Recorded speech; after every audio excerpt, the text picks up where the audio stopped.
তোমরা দেখতেই পেলে রাস্তার এক সাইড দিয়ে আসছিল, আস্তে আস্তে যেই দুটো স্কুটির মাঝখানে ফাঁকা পেয়েছে, ব্যাস গলিয়ে দিল। এই করেই তো স্কুটি আর তাড়াতাড়ি বেরোকো মারা যাবে না, এই করেই তো অ্যাক্সিডেন্টটা হয়।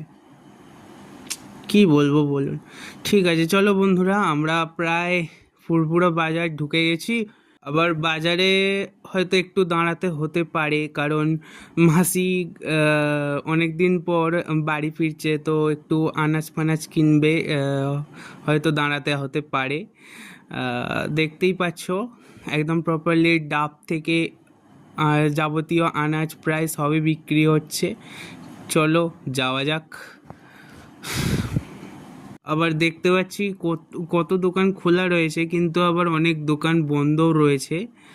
আহ, মাসি এখানে দাঁড়ালো না, হয়তো একটু এগিয়ে এগিয়ে অবশ্যই দাঁড়াবে, কারণ আনাজ আনাজ কিনতে পারে।